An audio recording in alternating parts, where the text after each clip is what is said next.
Our reading this morning comes from the Hebrew Scriptures, from the book of Exodus, chapter 3, verses 1 through 12. Moses was keeping the flock of his father-in-law Jethro, the priest of Midian. He led his flock beyond the wilderness and came to Horeb, the mountain of God. There the angel of the Lord appeared to him in a flame of fire out of a bush. He looked, and the bush was blazing, yet it was not consumed. Then Moses said, "I must turn aside and look at this great sight, and see why the bush is not burned up." When the Lord saw that he had turned aside to see, God called to him out of the bush, "Moses, Moses!" And he said, "Here I am." Then God said, "Come no closer. Remove the sandals from your feet, for the place on which you are standing is holy ground." God said further, "I am the God of your father, the God of Abraham, the God of Isaac, and the God of Jacob."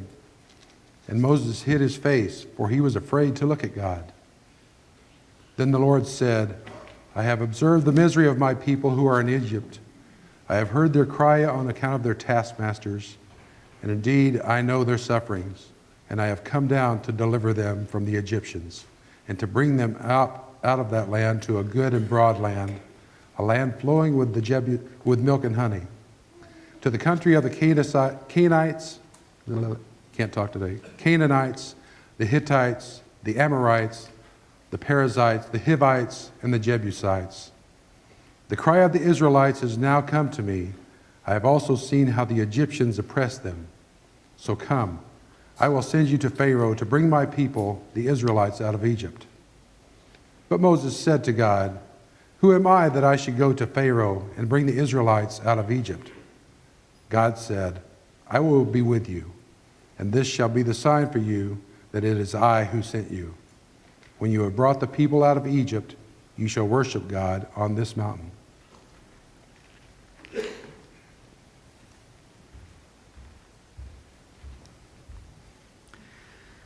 Now may the words of my mouth and the meditations of our hearts be acceptable in thy sight, O Lord, our strength and our Redeemer.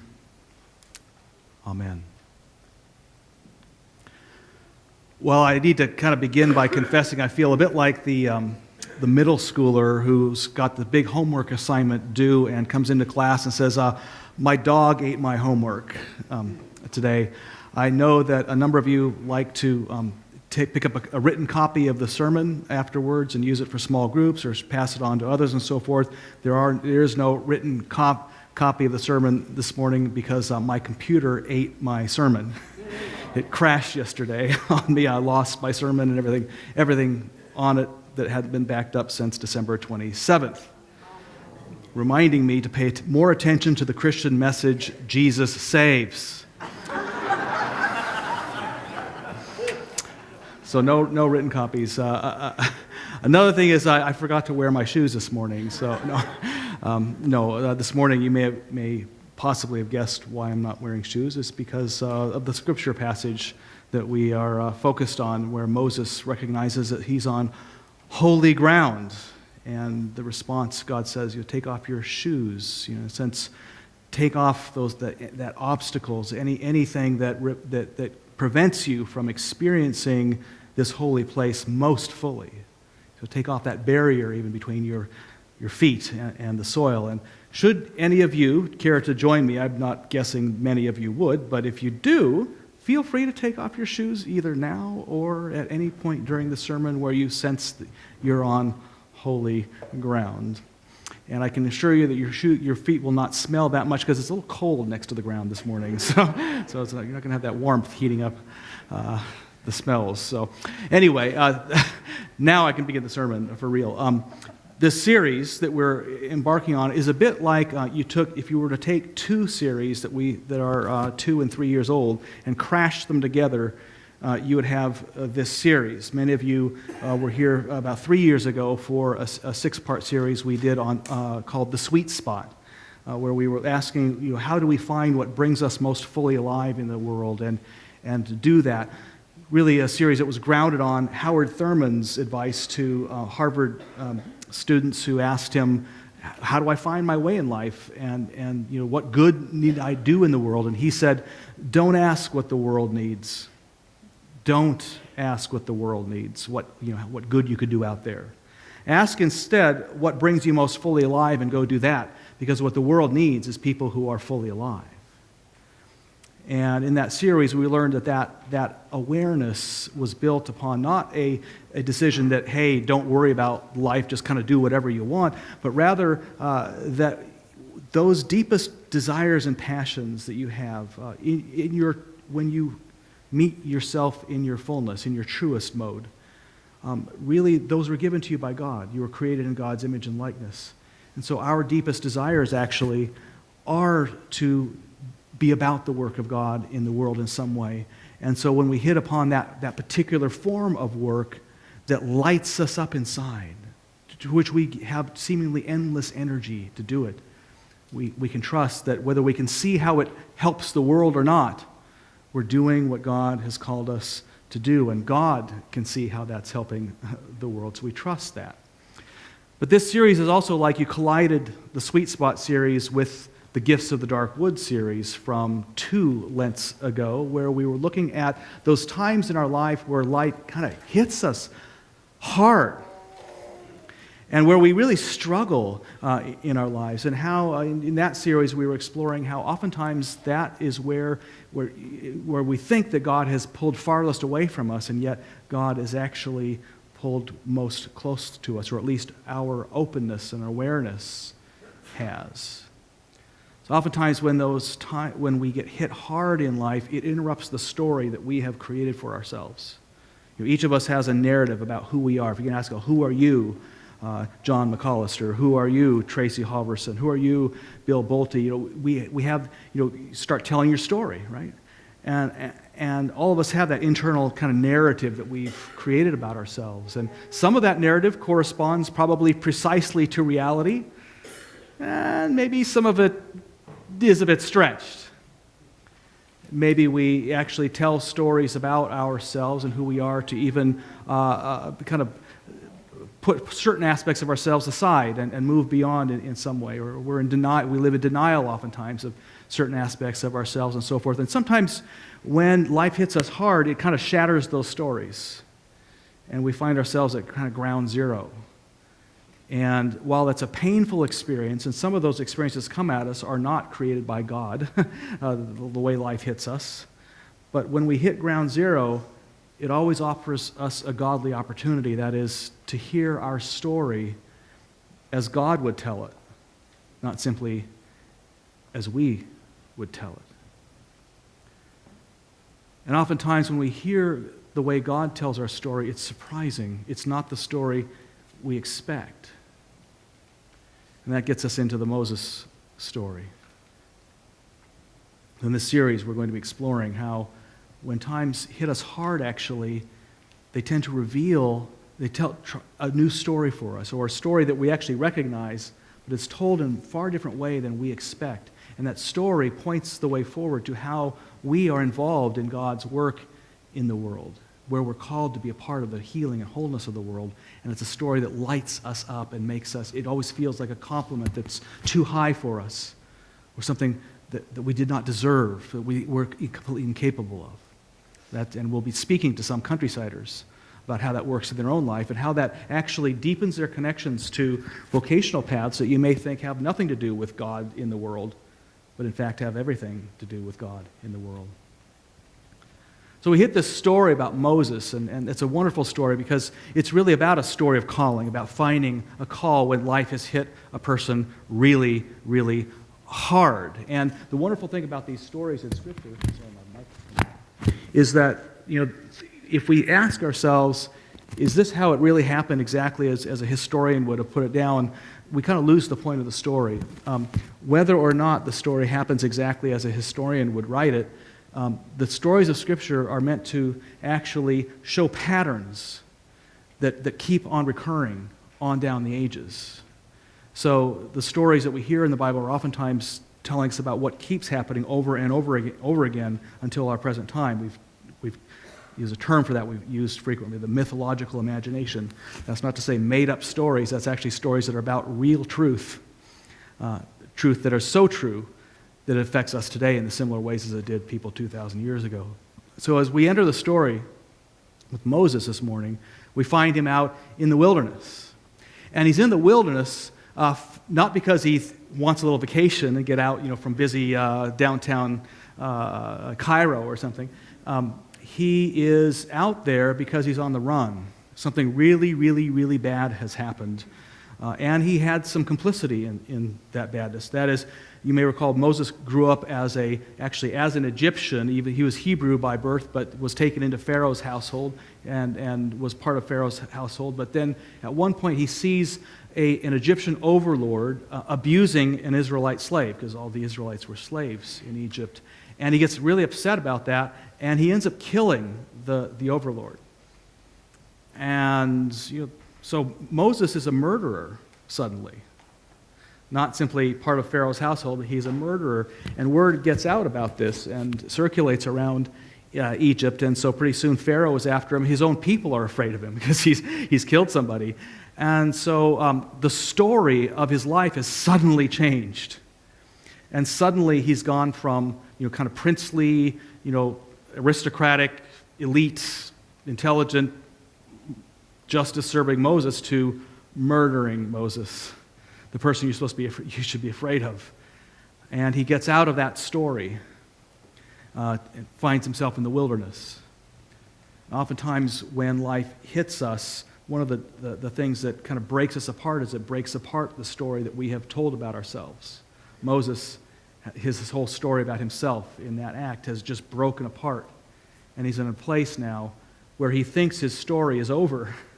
He thinks life has kind of made its conclusion about him, and he'll never amount to anything. And he's played a part in that. I mean, it's not just like life has hit him and he's been perfectly innocent. He's actually played a part in this. And that's the story in which Moses then goes out into the wilderness with. But in the wilderness, the story that the storyteller is trying to tell us is, when you're at your ground zero in your own life, when your story has come apart, pay attention, because that oftentimes is the place of your greatest revelation about who you are, because you've let go of now the stories that have defined you. You are in a better place to hear the story that God would tell of you. And so Moses is out actually at Mount Horeb, which will factor in later in the story. Depending on which writer you read, that's where the Ten Commandments was given, at Mount Horeb or Mount Sinai. But that's the place where the Israelites will eventually wind up to make a covenant between themselves and God, to become the people of God. Moses is just wandering in the wilderness, is out this site that Israel will later arrive at, and he sees this burning bush. And he sees that what draws his attention is not only that it's burning, but it's not consuming the bush. It's just flames and nothing's consumed. We in our modern scientific imagination say, well, that can't happen. So that must mean the story can't happen. No, really. Again, the story isn't trying to tell us, in a scientific way what happened. The story is trying to tell us what always happens. That when we encounter God and our story has fallen apart, there are times when God comes to us in the wilderness, first of all, catches our attention in some way. And out of that burning bush, Moses hears his name called, Moses, Moses. In other words, when you are at ground zero and God does come to you, you'll know it's God because it's not a generic call. Oh, person. It's Tracy, Bill. It knows you. You find yourself suddenly in the presence of something that knows you maybe even better than you know you.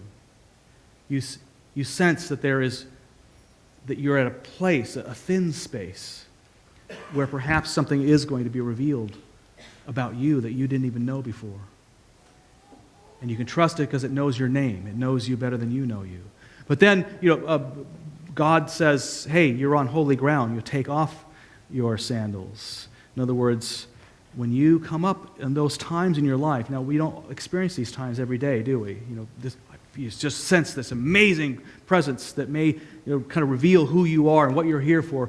It doesn't happen every day, but when it does, when God comes knocking in that particular way, when we become most especially aware of that presence, you don't want to blow it by keeping your barriers up. take off your sandals. Remove any impediments here. Stand before the holy as naked as you can get, as fully present. Show up. Don't just kind of back off. But we all want to back off when we sense that presence. Even Moses, God says, hey, I've got a calling for you. What does he do? He's like, well, remember, he still remembers his story. Murderer. You're going to call a murderer to free the people? You want me to go back to where they're I'm being hunted down and free my people? And he starts coming up with all these different reasons why he can't fulfill the mission. If we were to read the whole chapter, we would hear him over and over again. Well, they'll never believe this vision came from you unless you kind of help me out here. Oh, God, believe me, you'll get help. Pharaoh will never accept this. I'll help you out there too. Oh, well, I'm really not good at putting together one word after another. And besides, I stutter. There's no way that the Pharaoh is going to listen to let my people go, right? And even, at that point, God just says, hey, listen, take some deep breaths, take a chill pill, what have you, relax. I'm writing a new story for you. It's part of your story. It is your story. But it's the part of the story that you've been afraid to tell because it feels too great for you. It feels like you don't deserve this story. It feels like you're incapable of this story. It's the story about you that you've always been holding at bay. Let down your guard. Let me help you write your story. Because your story and my story go together far closer than you would ever imagine. So Moses discovers this calling to help free his people. And as Americans, we tend to think, oh, freedom, that's great. So the emphasis is on freedom from bondage. What God does is free people from the chains that bound them, and that's the end of the story. Wow, what a great thing. Moses actually did that. He lived into his calling, and the people were free. Well, yes and no. What Moses is called to do is not simply go tell Pharaoh, let my people go. He says the sign that this calling is actually coming from me is not simply, hey, now people will be on easy street, free to do whatever they choose, but rather they will find themselves in the very place where you are now, at this place of the burning bush. And there they will worship me. There they will consecrate themselves to me. It was at this holy mountain that they received the commandments. It's at this holy mountain that they accepted God into their lives to become God's holy, special people. And in the aftermath of that covenant making at Horeb, it's not like they were on easy street from there on out. You're never free when you're following God's story. It doesn't mean that you're free of struggles. Israel would struggle as much at times, if not in times, more than when they struggled in Egypt. In fact, remember, if you read that story, you hear them kind of longing for the good old days when we were slaves, right? When you start to actually hear your story and link it to God's, it doesn't free you to easy street. What it does is it takes the struggles in your life, and instead of all those struggles in your life working for Pharaoh, those struggles work for God, and because you are created in God's very image and likeness, those struggles work for you. They work to make you who you are more. Those struggles make Moses more Moses now, not more Pharaoh. They support Moses' life and identity and that of God's people rather than Pharaoh's life and identity. So when you're free, it's never about being free of struggle. It's finding a calling that actually makes all of your struggles work for you to make you who you are and make God's world into whose God's world is supposed to be as well. So the way that we find ourselves in this story will come in very different ways. And how we work out God's story, which is our story, will work out in very different ways. But it always comes to us. and oftentimes comes to us, as the story suggested, when we least expect it, when our own story has fallen apart a bit, making us more free to listen to the story that God would tell of us, not simply the story that the world will tell of us. As I mentioned, that sometimes that calling, even though it does help the world, it gets us involved in following a path that the world doesn't associate with ministry or calling in life. And throughout this series, we'll be featuring different countrysiders who are responding to a sense of calling in very surprising ways, at least in ways that you wouldn't associate with world peace or healing the world, what have you, with ministry, but it very much is. This morning, I'd like to call up Tracy Halverson, who some of you know is a longtime member at Countryside Church, and you've heard her sing for you before. If you've gone to Darkwood Brew, you've heard her read Scripture each week. But what you may not know about Tracy is that she's a minister. Oh, not an ordained kind, but the kind in the eyes of God. And her ministry has a lot to do with it, but one of those parts of her ministry is financial planning. The first thing you think about when you come to ministry, right? But Tracy, I know that there's a lot going in your ministry there, and you've received a lot of recognition, actually. The world has told your story in a good way in many ways. You're one of the 50 most experienced financial planners in the country, and you were also one of the very first female financial planners in the Midwest. What got you into this whole business to begin with? In being a certified financial planner. Yeah. I realized this morning at the earlier service that it's difficult to get up and talk about yourself, but I'm going to imagine I'm talking to you about tax planning or retirement planning. I'll be okay. After I graduated from Iowa State with my bachelor's degree, I was teaching at a high school, and I was looking for my next challenge in life and wondering what direction I was going to go. I considered graduate school and law school and was heading that direction. And my dad gave me some information on the College for Financial Planning in Denver. And I considered that, and my parents have always been very encouraging of me, especially my dad, who just told me you can do anything. You can grab life and do whatever brings you to that place that brings you alive. So I followed that, and I became a certified financial planner and began to look for a place that I could build a practice and start a business in financial planning. And as I looked for a broker-dealer that I could work with who had that same vision of financial planning that I did, I knew that for me it wasn't going to be about being a broker or being a financial advisor and making it about the money.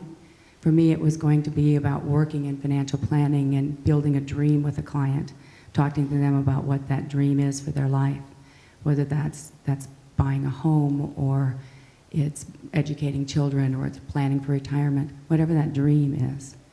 And so as I looked for that, I found a broker-dealer that had that same dream, that same vision for what financial planning could be.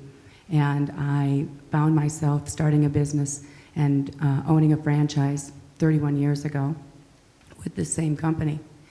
And I began to build that practice with clients of looking for the joy in life and looking for the things that brings them alive and making sure that, my realization that the money is a small part of what life really is, that can be a tool to use and a resource to use and feedback in your life for all those dreams, all those things that you see that are bigger, that bring you alive.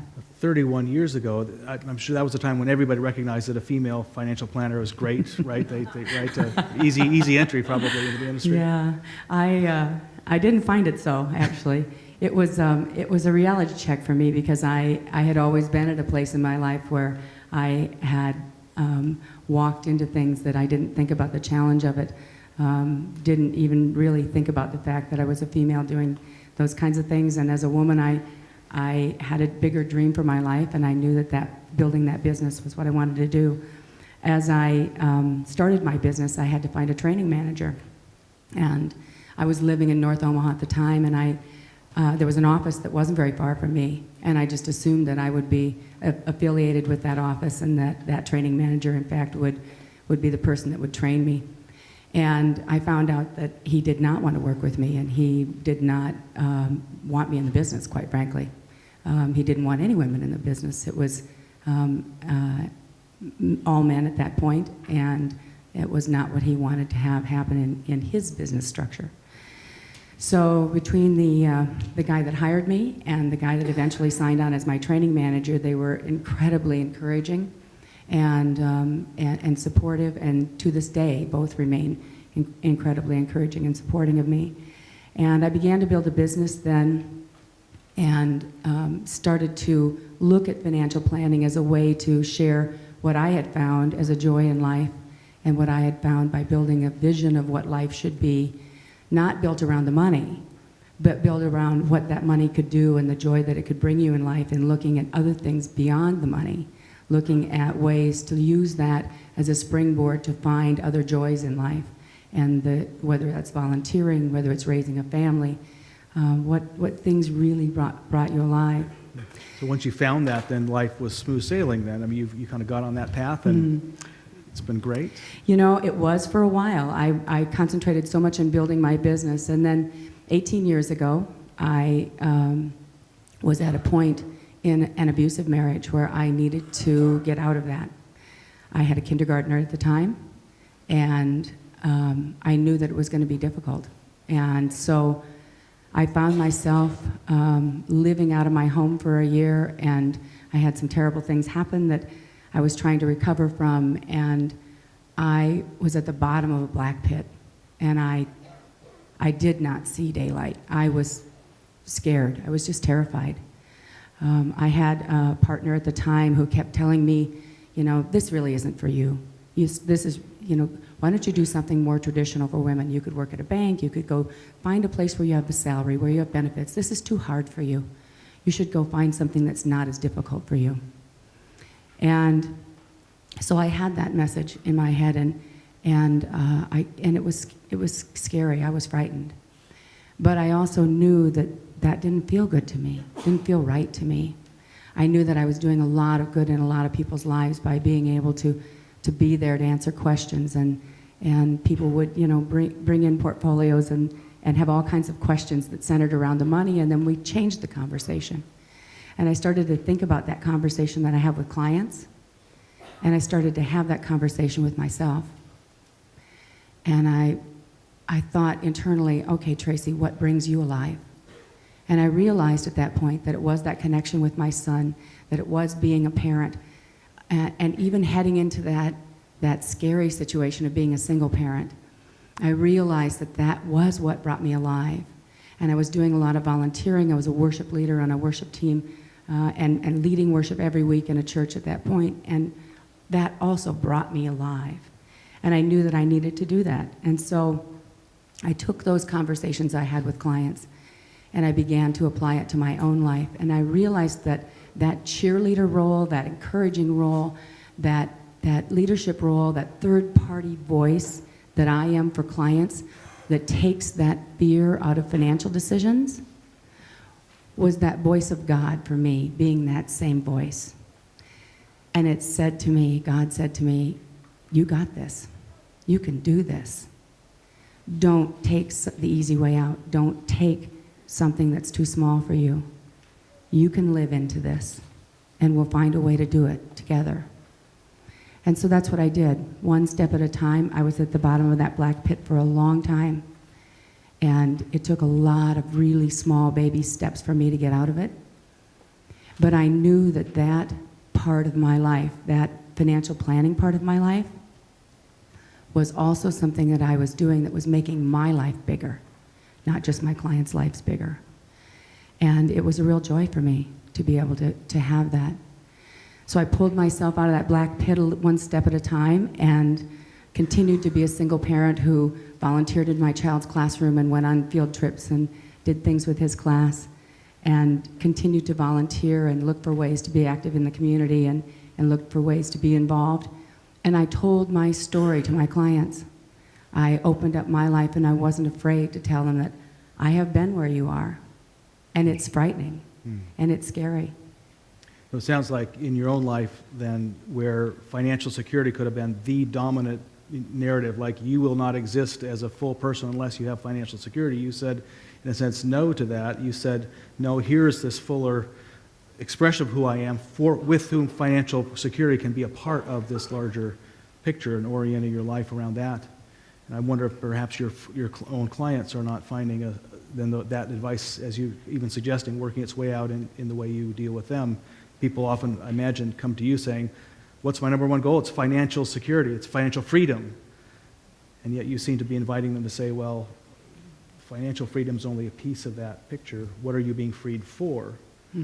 What are you consecrating your life to, for which finances can be a tool? Mm-hmm. And I think, for me, certainly the message that I have in my life, as well as that I try to talk to clients about, is that life is so much more than the money. And it really isn't about the money. The money is a springboard, certainly.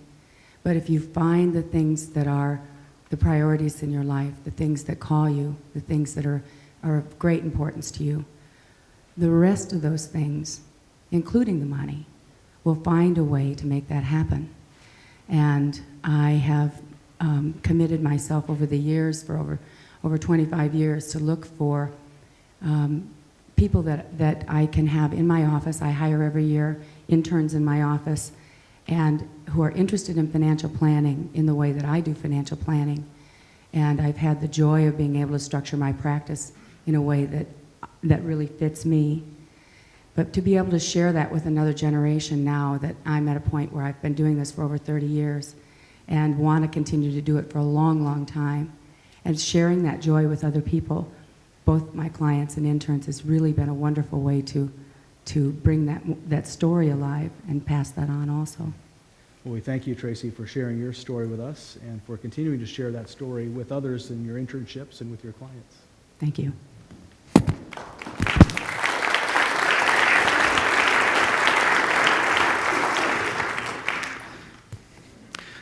I think one of the things I hear in Tracy's story is a reminder that there are oftentimes more than one point in our life where our story kind of comes apart, where the world will kind of try to say, no, you need to be in this smaller box here. This is your story. And when life unravels, how one of the signs of our calling is that when our story unravels upon us, when another story is trying to intersect time and time again, that's where God meets us and reminds us of the very story that's been part of us since before we were even born.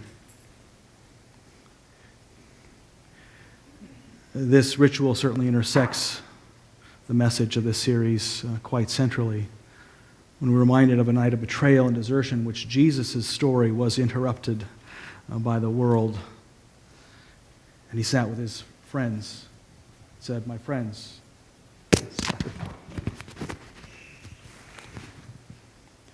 this is my body, which is now broken for you. Do this as often as you eat of it in remembrance of me." And so likewise, he took the cup, saying, "This is the cup, the new covenant in my blood. Do this as often as you drink of it in remembrance of me." By eating this bread and drinking this cup, we remember Christ's death. We celebrate Christ's resurrection. And by partaking of this meal every time, remembering his death and his rising, every time we take food into ourselves, we are reminded that every time our story unravels, Christ meets us here. This is the place where Christ's story and our story come together and are transformed. These are the gifts of God for the people of God. Let us remind ourselves of who and whose we are. We are an open and affirming family of faith, welcoming all to God's table of love and acceptance. We are diverse, yet united by Christ's example. We care for one another, support one another, and challenge one another to become all that God creates us to be. We work together to nurture our community and to promote peace and justice in our conflicted way. Amen.